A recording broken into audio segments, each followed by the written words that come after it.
en este congreso. Es mi casa también, así como ya a esta altura uno puede decir que es la casa de uno, con lo bueno y lo malo de ser la casa de uno también, ¿no? Porque bueno, también uno ya tiene más tiempo y tiene un vínculo de afecto y el afecto prima sobre cualquier otra cosa. Mi idea era básicamente compartir con ustedes algunas de las cuestiones que fuimos viendo en este año, o por lo menos focalizado en lo que ha pasado este año, porque este año ha pasado muchas cosas, en materia de este cruce entre derechos humanos, género y relaciones de familia. Y si bien este año hicimos, ¿no, Pancho? Lo del congreso previo al de Mendoza, si no ya va perdiendo pie, también hablamos sobre género. Van a ver cómo son tantas las cosas que pasaron que no vamos a repetir nada de lo que ya se dijo al principio también sobre género. Y hay como una ola verde, ¿no? Una marea verde. Creo que nos pasó un tsunami en el buen sentido, en lo que tiene que ver con esta mirada de género, desde el derecho, desde la cuestión social también, y todo que ahora, digamos, qué desafíos nuevos tenemos para enfrentar en lo que tiene que ver con esta mirada de género y lo que nos ha dejado esta ola verde. Primero acá esta frase que me encanta de Julio Cortázar cuando dice: parezco haber nacido para no aceptar las cosas tal como me son dadas. Claramente la perspectiva de género es una perspectiva crítica. Los derechos humanos es en sí una mirada crítica. Crítica al statu quo, crítica a la legislación, crítica a un derecho, digamos, a una sociedad que todavía sigue siendo muy expulsiva, una sociedad donde todavía sigue siendo muy elitista, una sociedad donde sigue siendo muy verticalista, una sociedad donde todavía sigue siendo y le debe mucho a la gente, en esta idea de términos de derechos humanos. Por lo cual, esta idea de que parezco haber nacido pero no aceptar las cosas como son dadas, la mirada de género nos ayuda muchísimo para poner en crisis un montón de cuestiones que uno creía que ya estaban incluso superadas. En esto me parece interesante la pregunta para hacernos, ¿no? Yo que formé parte del equipo que redactó el Código Civil y Comercial en temas de familia, infancia y bioética, uno se pregunta: ¿cuál ha sido el impacto de este nuevo contrato social en el marco del derecho civil en términos de, o en clave de derechos humanos que todavía sigue intimidando a varios? ¿Y por qué digo esto? Porque sabemos que los derechos humanos son un pilar, unos cimientos estructurales del Código Civil y Comercial. En sus dos primeros artículos, artículos 1 y 2, no solamente habla de forma específica de todos los derechos humanos, sino que incluso cuando habla del artículo 2 de la interpretación, cómo se interpreta a la luz de los derechos humanos. Ergo, nadie hoy puede ser un buen civilista si no conoce los derechos humanos. Porque al interpelarse constantemente este puente, digamos, esta interacción constante entre derechos humanos y derecho civil, hace que los civilistas debemos saber, obviamente, derecho civil. Muy bien. ¿Y qué cosa, no? Y uno dice, forma parte de un clima de época, este retroceso que uno está viendo en materia social. Hoy cuando Andrés arrancaba y decía, pidiendo perdón, de que a lo mejor está hablando de un tema muy de un futuro, en un contexto como el actual, la pregunta es, ¿por qué se quiere reformar el Código Civil y Comercial? ¿Por qué hace 10 días le llegó al Ministerio de Justicia de la Nación la nueva versión de la reforma del Código Civil y Comercial? Primero, ¿a 3 años es necesaria una reforma? ¿Realmente el Código Civil y Comercial ha tenido, digamos, duros embates internos para que amerite una reforma estructural o una nueva reforma? ¿No había nada que uno pudiera hacer con algunas leyes especiales? Digo, nos empezamos a preguntar cosas. ¿Y qué es lo que reforman? ¿Qué es lo que quieren modificar? Y no es casualidad que empiezan por los dos primeros artículos. Porque le saca la palabra derechos humanos, justamente estos dos primeros artículos, porque los derechos humanos son, en algún punto, para algunos, subversivos. Tiene que ver con esa idea rupturista, digamos, y transformador, porque la palabra derechos humanos sigue siendo todavía una palabra que a muchos les causa tensión e incluso resistencia. Y cuando dicen, ¿por qué queremos cambiar? ¿O por qué le queremos sacar la palabra derechos humanos? Porque estamos ampliando. ¿Por qué estamos ampliando? Porque así son todos los tratados, no solo los de derechos humanos. Con esta idea de que supuestamente es superador, le saca un sello que tiene el Código Civil, que es nada más y nada menos que la mirada de derechos humanos. Y que es eso lo que estuvo en tensión también todo el año, cuando la pregunta era, ¿por qué los que somos abogados y fuimos a hablar al Congreso, justamente decíamos que era constitucional un proyecto de legalización del aborto, y en vista o mirada de los derechos humanos, y aquellos que decían que era inconstitucional, justamente con una mirada supuestamente constitucional? ¿Qué es lo que le faltaba? La visión de derechos humanos. No poder entender esa lógica, porque la Constitución no es solo la Constitución, es la Constitución con los derechos humanos y eso implica muchísimo más. Dicho esto, cuando se debatió también y acá con Andrés, que digamos, hemos trabajado también mucho todo este año lo que tuvo que ver con el debate sobre el aborto, acá tiene que ver con ciertas cuestiones que a uno le genera todavía atención a la hora de analizar. ¿Qué implica el 75 y 22 cuando habla de las condiciones de su vigencia? ¿Qué implica que una constitución y que los tratados se tienen que interpretar sobre, digamos, toda la constitución y los tratados sobre la base de la condición de su vigencia? Esta cuestión de solamente lo que dice el texto, esta mirada, ¿no?, de una enseñanza clásica del derecho. Miremos el texto y el contexto. El texto en su también, en esta lógica, digamos, en estos puentes que van tejiendo con otras, incluso con otros saberes, cuando hacemos familia, que hablamos de la sociología, de la psicología y de la antropología. Y acá, la propia Corte Interamericana ha dicho muy bien, ya en el caso Talarrifo, el famoso caso Talarrifo, el caso de la jueza lesbiana que le saca la tuición de sus hijas por ser lesbiana, la Corte ha establecido, al igual que el Tribunal Europeo, que los tratados de derechos humanos son instrumentos vivos, cuya interpretación tiene que acompañar la evolución de los tiempos y las condiciones de vías actuales. Tal interpretación evolutiva es consecuente con las reglas generales de interpretación consagradas en el artículo 29 de la Convención Americana, así como las establecidas por la Convención de Viena sobre el derecho de los tratados. Este instrumento vivo implica o nos obliga, nos interpela a tener que actualizarnos constantemente sobre cuestiones, y la pregunta hoy es, ¿cuánto sabemos?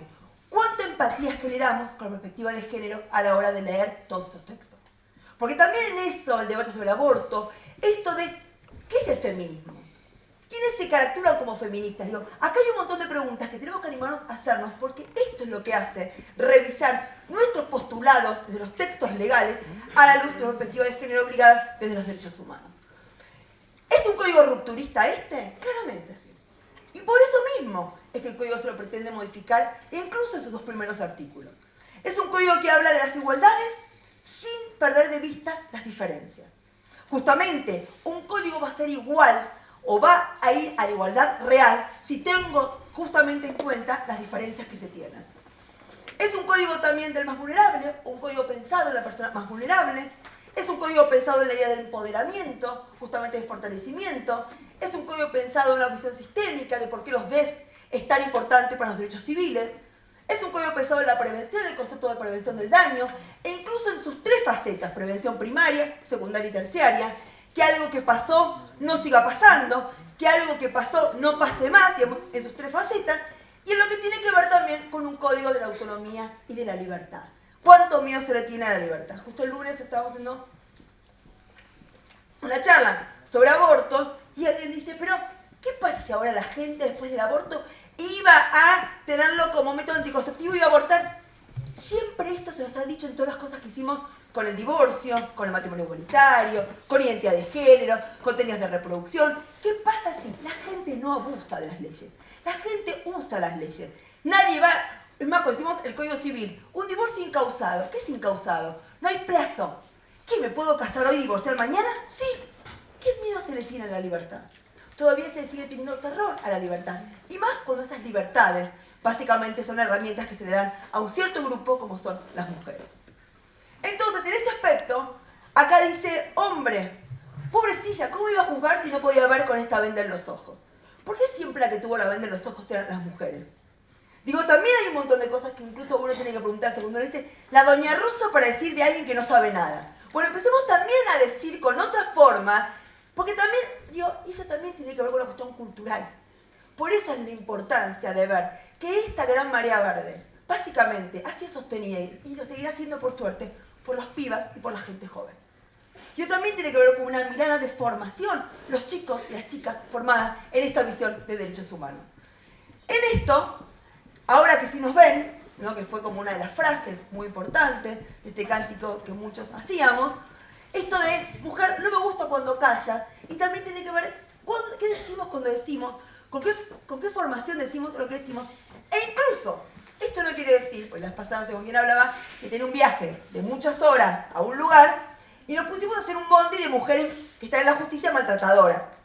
Porque también las mujeres replican muchas veces también, digamos, cuestiones de poder, de maltrato, exactamente iguales que los hombres, cuando ellas mismas por su sororidad deberían hacer prácticas diferentes, más horizontales y no verticalistas.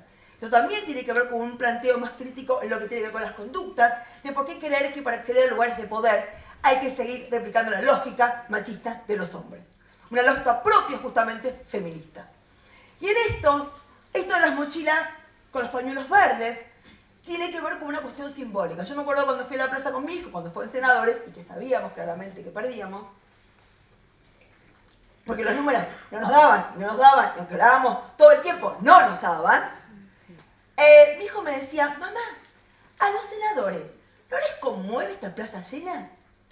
Mi amor, a los senadores les chupa un huevo, tenía que haberlo dicho, ¿no? Y se lo dije así. ¿Por qué? Porque tiene una lógica también diferente. Y porque muchas veces también les pasaba, hablábamos con Andrés, ¿por qué todas las leyes las votan diputados y senadores cuando los diputados son los que representan al pueblo y no los senadores? A lo mejor habría que repensar una reforma constitucional el día de mañana. ¿Hasta qué punto realmente no deberíamos cambiar esta forma de hacer las leyes? ¿Y quiénes son los que realmente en estos temas deberían hacer las leyes y deberían levantar la mano a la hora de elegir? Porque en definitiva, valió lo mismo diputados que senadores. Tuvo el mismo valor, porque en definitiva, si no está votado en los dos, claramente no es ley. Dicho esto, nosotros nos atrevimos, esta cosa subversiva que tenemos, de hacer el primer libro con la X. Una editorial que no es esta, R-Use, nos escribe un mail, será buenísimo que hagan algo distinto sobre filiación, le entregamos todo el trabajo, ¡ay, tiene un problemita! La X. A ver, la X es una forma de inclusión desde lo visual. La E, la X, no me venía acá. No importa eso, lo que importa es el compromiso político, el sentido profundo del concepto de política, con un debate actual que tiene que ver con el lenguaje y la inclusión del lenguaje. O sea, cómo el lenguaje incluye. Por lo cual nos rechazó y nos dijo, es excelente todo, pero preferiríamos que sea así la X. A la editorial no quiere la X no quiere la editorial. O sea, retiramos la prueba. Ahí tengo que empezar a buscar editorial. Y acá salió Thomson Reuters, que no es que lo publica porque nos quiere, ni mucho menos. Este es mi gran matrimonio por conveniencia que tengo yo con la editorial. Hicimos una advertencia con el lector y claramente el director editorial salió a decirnos, si bien es cierto que no a la X es un tema que todavía no comparto, les banco o les permito que se publique la obra. Por lo cual, y más, es una obra que tiene el prólogo de Dora Barrancos. Por lo cual es doblemente subversivo, por tener la X y además por ser hecho, el prólogo por una socióloga que realmente ha trabajado y se debe mucho a todos los debates en materia de género. Claro, página 12 saca, un domingo, no sé mucho, en su portada, esto que llama neomarxismo, ¿no? El legislador provincial salteño, y no es casualidad, no me pasó justo en el sur ni en La Pampa, me pasó en Salta esto, ¿no? El salteño dice, para asegurar en las redes sociales que la ideología de género representa un flagelo para la humanidad.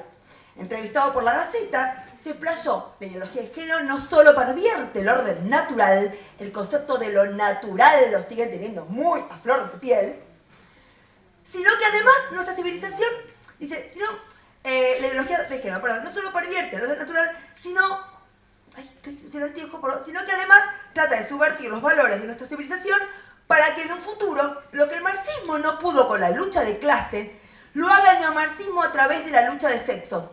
De esta manera aparece el término género como un invento, como también es un invento que existe la homofobia. Ni existe el género, es como el femicidio. Nadie mata por homofobia, nadie mata por considerar que la otra es mujer. No existe. Leer esto el año 2018 es realmente patético. Y esto es consecuencia de la ola celeste y la contrarrevolución de todo este debate. Hay que también bancarse en algún punto el haber tirado este debate al escenario. También sabemos que despertó y generó políticamente incorrecto antes, que ahora volvió a ser una cuestión políticamente correcta. En políticas y en contextos de gobiernos de derecha o neoliberales, estos debates vuelven otra vez a tener esta idea de sobrepir. Más complejos todavía. Como dice Rivera, supuestamente para ampliar, por eso le saca a tratados de derechos humanos. Y acá, la Comisión Interamericana, un caso muy interesante contra Paraguay, que justamente el Ministerio de Educación de Paraguay había prohibido que haya manuales profundizando en la perspectiva de género, acá dice, la Comisión Interamericana de Derechos Humanos expresa su preocupación por la decisión del Ministerio de Educación y Ciencias de Paraguay de prohibir la difusión y utilización de materiales referentes a la teoría e ideología de género. La medida adoptada por medio de la resolución tal supone un retroceso para los derechos de las mujeres, de las personas con orientaciones sexuales e identidades de género diversas y de las niñas y niños a recibir una educación libre de estereotipos basados en ideas de inferioridad y subordinación. La Comisión considera preocupante que la perspectiva de género sea peyorativamente referida como ideología de género. La perspectiva de género es una herramienta clave para combatir la discriminación y la violencia contra las mujeres y contra las personas con tendencias sexuales e identidades de género diversas. Uno lee la opinión constitutiva 24 de la Corte Interamericana de Derechos Humanos y es un poema. Es lo mejor que tenemos a nivel regional en la materia. Y Argentina, si revisa su legislación, no tiene nada que deberle, porque realmente desde hace tiempo venimos cumpliendo con esos derechos humanos que se dicen en esa opinión constitutiva. Y eso sí que es un orgullo legislativo, dar cuenta del avance que hemos tenido. Tuvimos claro, en el debate, todo el mundo decía, la ESI, educación sexual integral, educación sexual integral. Ok, ahora vamos por la reforma para profundizar la ley. Ah, no, de ninguna manera. O sea que en realidad no era la ESI. Era la oposición y estar en contra, porque estar en contra de todo aquello que tiene que ver con los cuerpos de las mujeres. Ese es el tema que no quieren verse, ese es el espejo en el cual no se quieren ver. No es el tema, digamos, todos por la educación. Por eso el proyecto de ley, que muy bien introduce algunas modificaciones, porque cuando se hizo en 2006, mucho se avanzó también al respecto. El tema de identidad de género no estaba todavía, y de todos los temas de diversidad. Por lo cual, este proyecto lo que hace es justamente profundizar esa mirada. Y habla de la idea de laicidad, de laico, también lo pone en el texto. Por lo cual, acá tenemos, y no te metas con mis hijos, o con mis hijos no te metas, que además es una madre, que esta idea de seguir creyendo que los hijos son nuestros, que los hijos son de las madres y que los hijos nos pertenecen, el no me come no va, no es mío, es un otro. Es un otro, su sujeto de derechos, con sus derechos, sus necesidades, su autonomía, su protección, con todo eso. No es el no te metas con mi hijo, en realidad es no te metas con la sexualidad, porque eso me genera claramente mucha tensión. Y no solamente eso, el propio Comité de los Derechos del Niño, ya en el 2010, en su, digamos, respuesta a los informes que Argentina está obligado a tener que prestar, ya decía en 2010, ¿no? El comité celebra que la declaración interpretativa del Estado parte sobre el apartado F del artículo 24, cuando Argentina ratifica la convención, hace una reserva y 3 declaraciones interpretativas, dice, para recordar acá, ¿no? ¿Qué decíamos en ese momento en el año 1990? Considerando que las cuestiones vinculadas con la planificación familiar atañen a los padres de manera indelegable. Era 1990, era entendible esa lógica de esa postura que tenía Argentina. Y dice el comité alienta además al Estado parte a velar porque su declaración interpretativa relativa al apartado F del artículo 24 se vuelva obsoleta en todas las provincias restantes con miras a retirarla. Estas son las condiciones de su vigencia en sentido dinámico. Es esto lo que hay que interpretar hoy, de por qué justamente Argentina, hoy, con derecho a la educación sexual integral, derecho de los pibes y de las pibas, no de los padres, esto es la mirada que el propio Comité de Derechos Humanos es el que brega y el que aplaude. Y aquí uno dice, bueno, ¿qué traigo acá? Mi hijo más grande, 16 años, van a hacerlo a Buenos Aires. Colegio que tampoco ahora justo fue quilombo con lo que pasó con los abusos. En el marco, supuestamente, es un colegio progresista, o supuestamente progresista, ¿no? Se fueron a Tilcara, viaje de estudio. Reunión de padres. Aquellos padres que autoricen cuartos mixtos, 16 años. Aquellos padres que autoricen cuartos mixtos tienen que pasar por la empresa de viajes, firmar la madre y el padre autorización expresa para que cojan. Digo, no entiendo qué. Una cosa insólita. Entonces, yo digo, y un colegio, no, por eso uno dice, lo dice esta señora de la esclavitud esclavizada, digo, bueno, es entendible. Ahora, pero que lo diga en Nacional Buenos Aires, estamos fritos. Cuando levanto la mano y digo, ¿cuál es el artículo del Código Civil que me habilita que usted haga eso? Es que siempre se hizo así, es típico eso. El tema de la responsabilidad. Le digo, perdóneme, ¿por qué usted cree que los chicos solamente tienen relaciones en los cuartos? Digo, ¿por qué cree eso? Que además, digo, ¿usted cree? Yo le firmo eso. Y si al final no lo cumplen, ¿le va a hacer yo una demanda? ¿Usted va? ¿Qué es lo que piensan? ¿Saben por qué? La autonomía progresiva y lo que tiene que ver con el curso de salud sexual y reproductiva es de los temas más complejos que tenemos que hoy trabajar. Estamos tocando fibras ópticas muy profundas, y por eso genera tanta resistencia y nos cuesta mucho. Por eso uno puede hacer un montón de leyes, puede hacer un montón de cosas, pero el tema es la interpretación y con qué mirada y con qué cultura realmente uno puede ir al campo a ver estas cosas. Ningún padre, es más, si ponele que los padres se llevan mal, ese es el pobre pibe un nuevo foco de conflicto, además. Y además, la madre y el padre, y si tiene dos madres, cuando pregunté eso ya me querían matar, ¿no? Porque para hacerla la hago bien, de paso, ya te doy con la autonomía y con el género la igualdad. Muy bien. Me quedaron en que ahora iban a charlar con el asesor de legales de la empresa. Estoy esperando que me llamen. Bueno. Dicho esto, la Corte Constitucional de Colombia, que es una muy buena Corte Constitucional, o por lo menos a mí me gusta, digamos que no tiene sentencias muy interesantes, ha sacado este año una sentencia buenísima en materia de violencia de género, que es un caso de una mujer que hace varias denuncias, el trámite, le dan trámite, un trámite que dura, y él hace también una denuncia como que ella fue violenta cuando hacen como una igualación. Ella 8 denuncias con un caso de violencia terrible. Cuando él va a denunciar, hacen una igualación. Y acá el caso llega a la Corte Constitucional y le dice: el juzgado demandado vulneró el derecho fundamental del actor al debido proceso por incurrir en un defecto fáctico y violación directa a la Constitución por indebida valoración de las pruebas dentro del proceso objetivo de revisión. ¿Por qué? Cualquier interpretación judicial en la que la ponderación probatoria se incline en favor del agresor porque no son creíbles las pruebas aportadas por hacer parte de la esfera privada de la pareja, sobre la base de la dicotomía público-privada, resulta contraria a la Constitución política de los Tratados Internacionales sobre la Protección de las Mujeres. Justamente dice: así es claro que en materia civil y de familia, la perspectiva de género también debe orientar las actuaciones de los operadores de justicia en conjunto con los principios constitucionales y la especial protección otorgada a la mujer cuando es víctima de cualquier tipo de violencia. Es evidente que los esfuerzos en pro de eliminación de la violencia y la discriminación contra las mujeres, en este caso de la Administración de Justicia, no han sido suficientes. Como esto es violencia institucional. La propia justicia también le debe mucho a la sociedad en términos de perspectiva de género. Y por eso propone una capacitación obligatoria, de asistencia obligatoria a todo el Poder Judicial en materia de género. Y algo de esto intentamos con el proyecto Micaela que presentamos en la Cámara de Diputados el año pasado, de capacitación obligatoria a todos los que integran el Estado, sea por ejecutivo, legislativo o judicial. Al formar parte del Estado, vos estás obligado a tener un piso mínimo de perspectiva de género y de educación en género. Acá, este fallo que pasó sin perder el hilo, que es muy bueno, de violencia sexual, de la Corte Interamericana del 8 de marzo del 2018, contra Nicaragua, en una chiquita que había sido violada por su papá, donde en realidad el padre era alguien bastante influyente, un político bastante influyente. Por lo cual, claramente el proceso se dilataba, claramente él nunca iba, las notificaciones nunca le llegaban, y por eso tardó muchísimo en poder hacerse el proceso. El fallo es muy interesante, dice muchísimas cuestiones, que a veces es un fallo muy largo. Me parece interesante esta idea de una obligación estatal reforzada de debidas diligencias.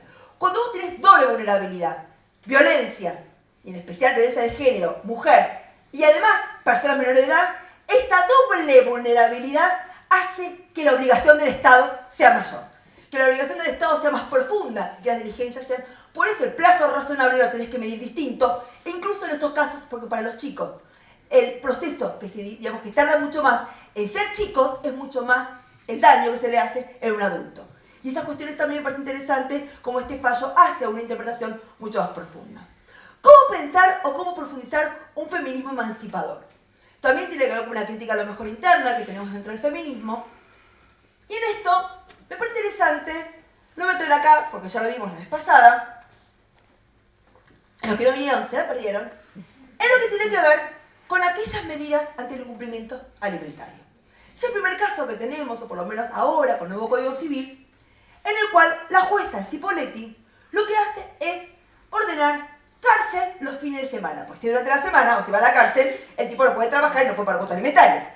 Entonces, cuando no trabaja, que son los fines de semana, que vaya a la cárcel. El fallo hace toda una disquisición. A mi gusto, tenés un tema muy fuerte, la libertad. Por lo cual, este principio de razonabilidad y esta idea del artículo 53 del Código Civil y Comercial, cuando habla de medidas razonables, el juez va a tener que fundar mucho la razonabilidad porque le estás privando la libertad a la persona. Si esto para mí le falla, porque habría que decir que otras medidas menos restrictivas hiciste o tomaste que no se cumplieron y por eso vas a la más restrictiva. Eso no estaba en el fallo. Por eso acá hay un problema de fundamentación fuerte.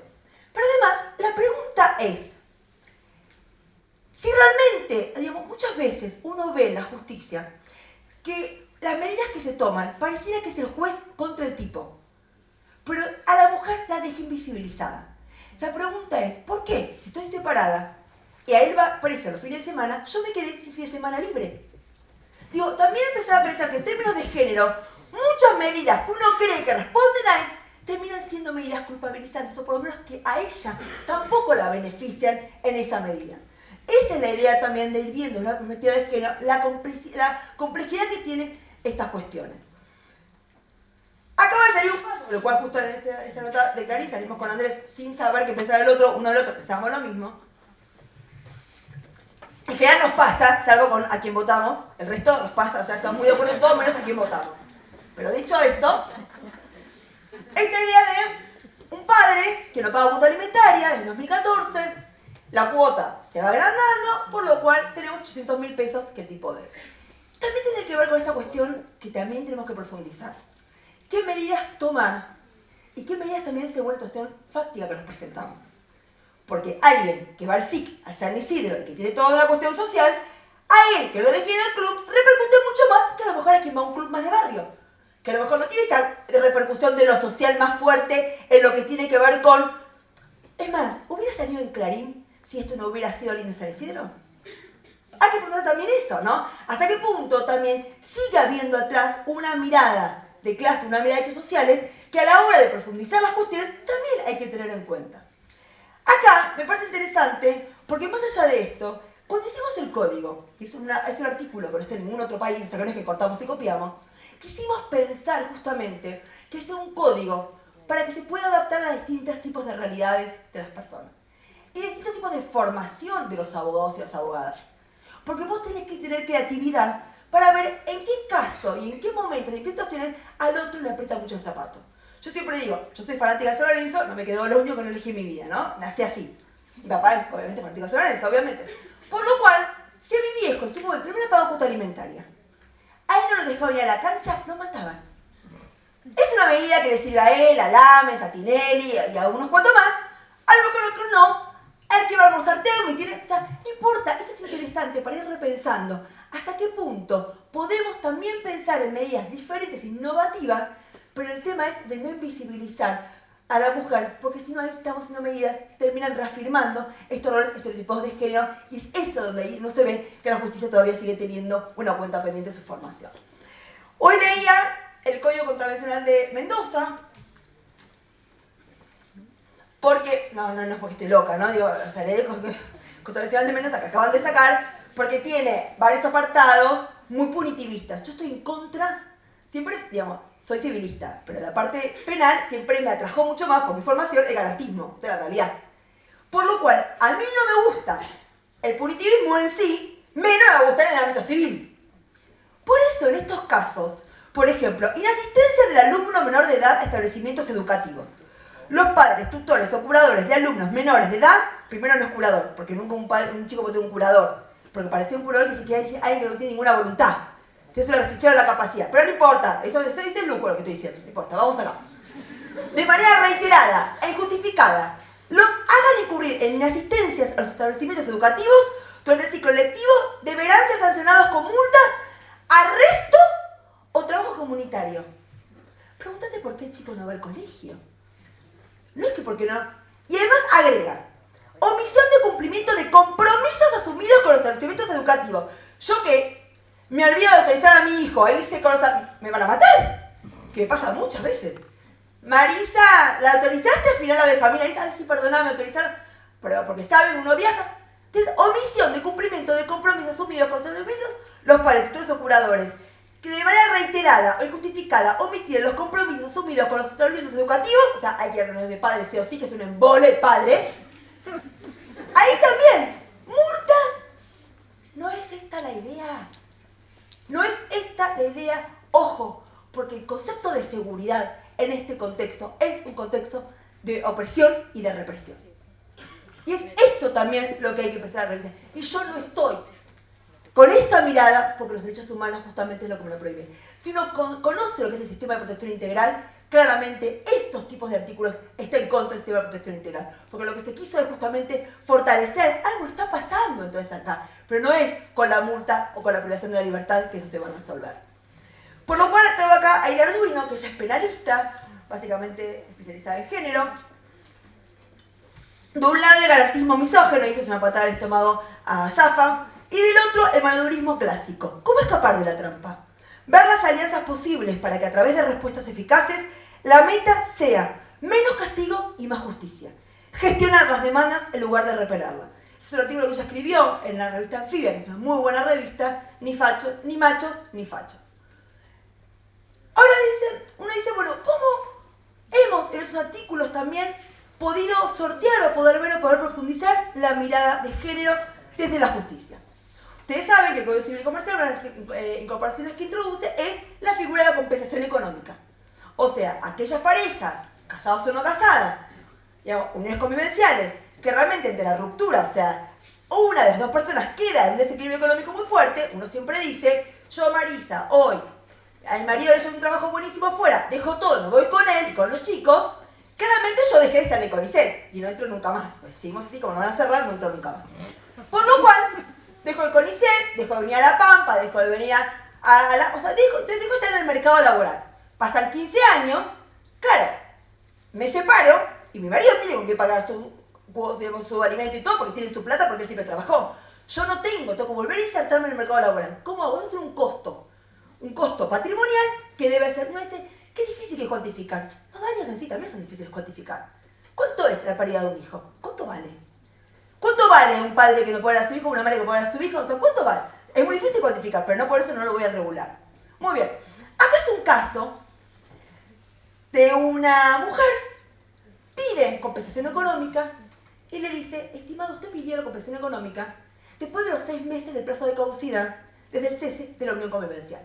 Ustedes saben que cuando es en divorcio, esos 6 meses de caducidad empiezan a correr desde la sentencia de divorcio. El debate hoy está si desde la sentencia firma o no firma, no importa, desde la sentencia de divorcio. Y en unión convivencial es desde que cesó, desde la ruptura. O sea, la no convivencia ya forma parte del cese fáctico. Muy bien. ¿Cuál es el problema? Dice, estimado, es cierto que si vos contás los meses y el tiempo, ella lo planteó tarde. Pero pregúntate por qué se fue. Por un caso de violencia de género. Un caso de violencia, ella a la noche agarra todas sus pertenencias y se va de la casa. Por lo cual vos no podés contarle igual el plazo de 6 meses cuando es de víctima de violencia. Por lo cual ese plazo de 6 meses todavía no está. O sea, sí pasó, pero no puedes tomarle los mismos 6 meses porque realmente esto implica darle una igualdad a situaciones que no son iguales. Es cierto que el Código Civil te pone 6 meses porque uno no puede partir de un código que todo se hace en situaciones de violencia. Pero no quiere decir que uno tenga que releer el código, porque para eso están las leyes de violencia, y cuando hay violencia hay que hacer una relectura de todo ese código civil.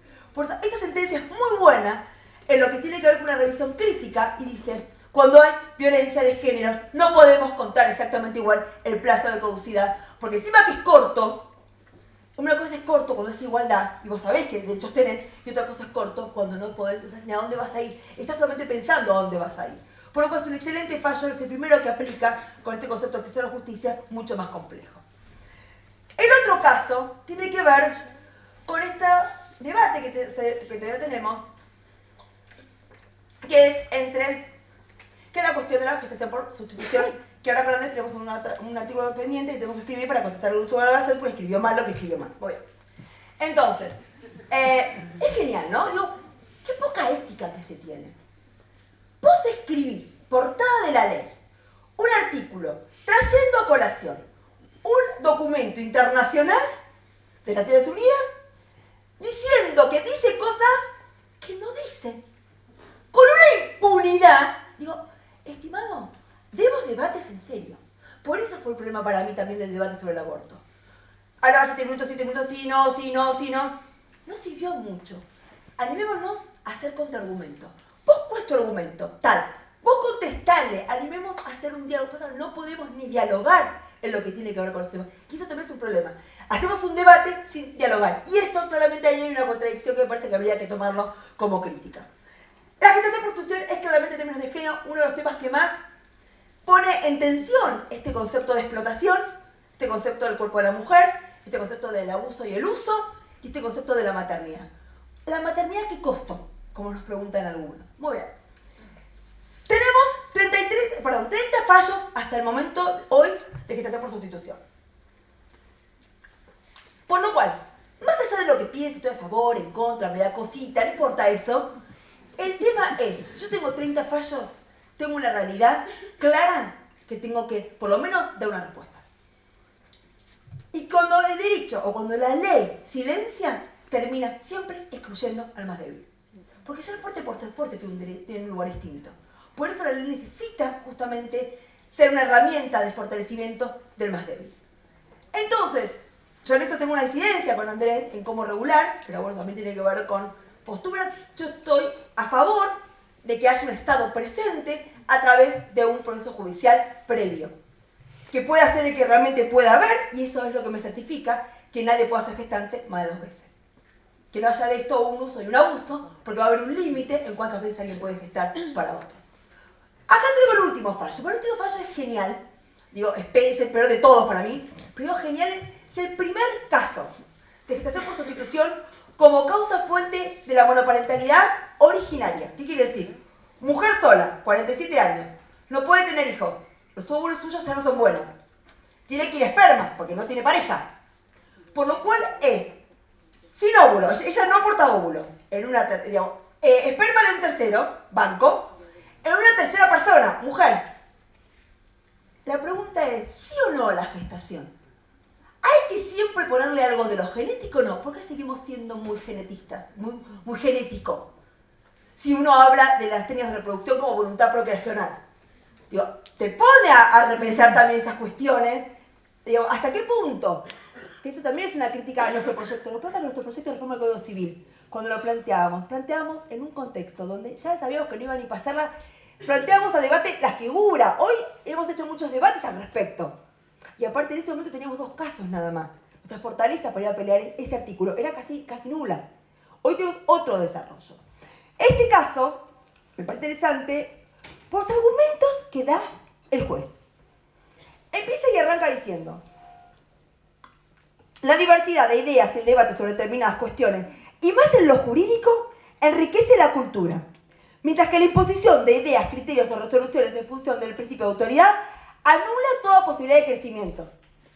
Y, primero empezar con la cosa de el corte y pegue, ¿no? Entonces vamos un poco en la razonabilidad, artículo 3 del Código Civil, la razonabilidad de los fallos. Muy bien. Que como les puse, no me considero juez de la vida.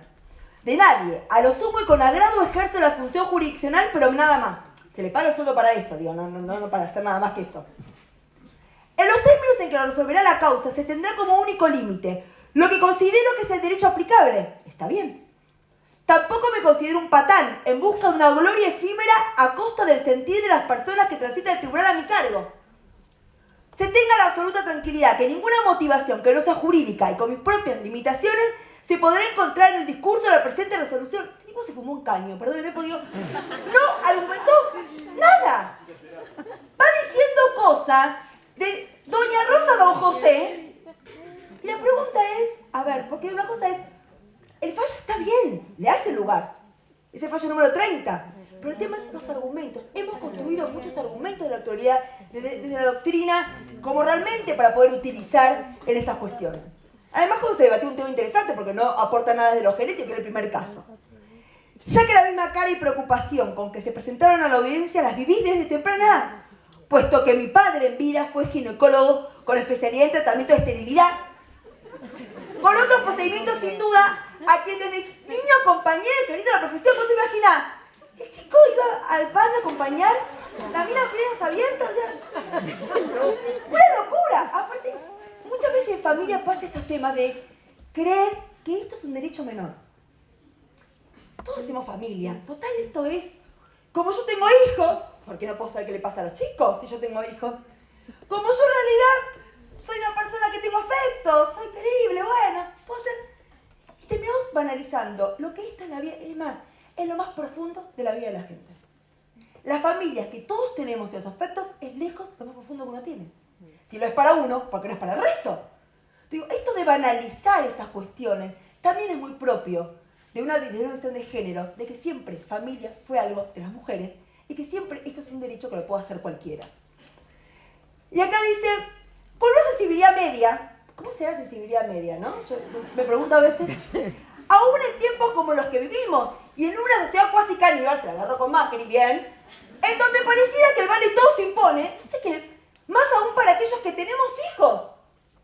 ¿Qué importa eso, no? Por lo cual, Tamarita, bueno, que no están en manos de un loco, bueno, gracias por declarármelo, puede que tenga el defecto que se quiere inventar o pensar, por lo cual termina resolviendo a favor, como es un caso de autorización judicial previa, él les ordena que si llega a quedar embarazada que se lo avisen. Porque vos al autorizar todavía no tenés a alguien que va, no sabés si la práctica va o no a resultar satisfactoria. Por lo cual, y hacer el lugar de constitucionalidad del artículo 562. Muy bien. ¿Por qué será que para la reproducción se es más progresista que para la no reproducción?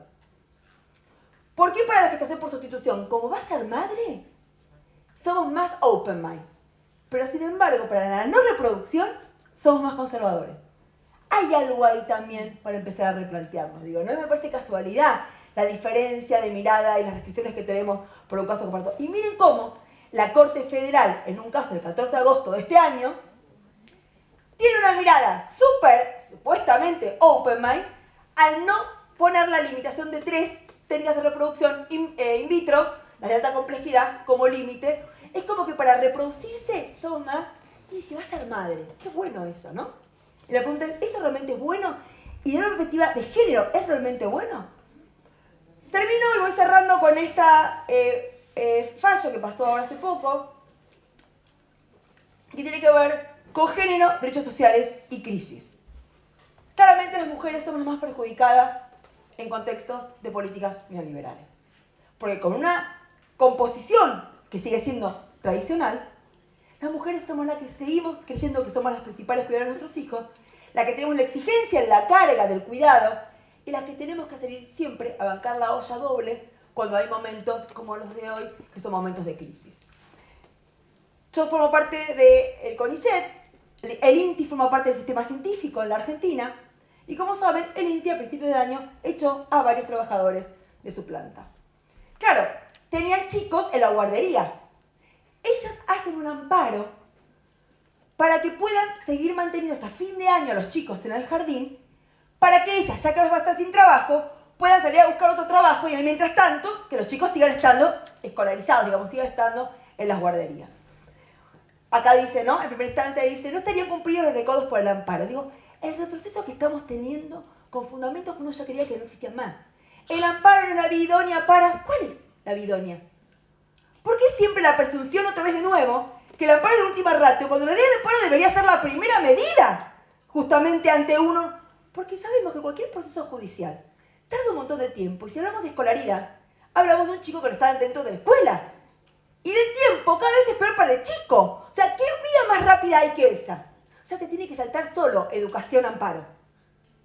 Y sin embargo, acá se lo rechazan, que el beneficio educativo y su mantenimiento se encontraba vinculado con la relación laboral. Asimismo, destacó que el reglamento del jardín materno-infantil del organismo se desprendía que ese derecho se encontraba destinado a la atención física y pedagógica de los hijos de los trabajadores del instituto, teniendo prioridad a aquellos cuya madre trabajase en el INTI. Y en segunda instancia, aquellos cuyos padres fuesen el único que trabajaba en el citado lugar. Madre primero, padre después. Mira, hasta incluso cómo hacemos los reglamentos cuando hablamos de cuidado. Primero la madre y después es el padre. Cuando somos país de matrimonio igualitario, por lo cual también ahí no puedo poner más eso de madre y padre, porque el chico puede tener incluso ninguna madre, o 2 padres, o ningún padre y 2 madres. Todavía ese chip no lo tenemos incorporado a la hora de leer o de releer las leyes. Y los proyectos de ley ni hablar. La Cámara confirma, el especie y la recurrente no ha logrado acreditar la existencia de una ilegalidad o arbitrariedad de carácter manifiesto. Los actores que pretendieron que se le mantuviera ese derecho por el año en curso, con fundamento en la existencia de un despido arbitrario, debieron recurrir a tales efectos a la justicia laboral. Esto de, si es un amparo, puede ir perfectamente a cualquiera, aunque hubiera sido supuestamente mal planteado. Y ellos reconocen que en otro proceso que fue al laboral le hicieron lugar. Con más razón, ¿a quién perjudicas? A los pibes. Si vos sabés que otro juez se hubieran planteado en la justicia laboral, le iba a dar, porque la justicia laboral siempre fue más garantista que el Consejo Administrativo Federal. También planteémonos esas cuestiones. Entonces acá dice situación que nos advierte con figura de la especie en relación a los chicos de 2 años y 4 años, por lo cual, dice en el artículo 14 del sistema educativo, dice, esto no le puedes aplicar la ley de educación porque esto no es sistema educativo. Sí es sistema educativo si uno analiza el artículo 14 en sentido amplio de qué es sistema educativo. Por ende, y termino con esta frase de a quien me parece un gran político, como es García Linera, vicepresidente de Bolivia, cuando dice, traemos en el cuerpo las huellas y las heridas de luchas de los años 80 y 90. Y si hoy, provisionalmente, temporalmente, tenemos que volver a esas luchas de los 80, de los 90, de los 2000, bienvenido. Para eso es un revolucionario. Luchar, vencer, caerse, levantarse, luchar, vencer, caerse, hasta que se acabe la vida, ese es nuestro destino. Claramente, si uno dice, en este 2018, que nos pasó un tsunami por arriba, lo mejor, lejos que nos dejó, y por eso sí estoy a favor, como dijo Mariana Carvajal, al día siguiente del debate sobre el aborto en Senado, claramente ganamos. Ganamos la profundidad del debate, ganamos haber puesto sobre el escenario estos debates, animarnos a esos debates, y también ganamos incluso al interpelar a nuestros legisladores el nivel bajísimo que hemos visto, en especial a nuestros senadores, y también en lo que tiene que ver que ninguna lucha va a ser realmente fácil. Siempre estas luchas tienen consigo los retrocesos, siempre las luchas tienen consigo las contradicciones, pero claramente, para poder lograr un país y una sociedad mucho más justa e inclusiva, si hay algo que tenemos que defender a ultranza son los derechos humanos. Muchas gracias.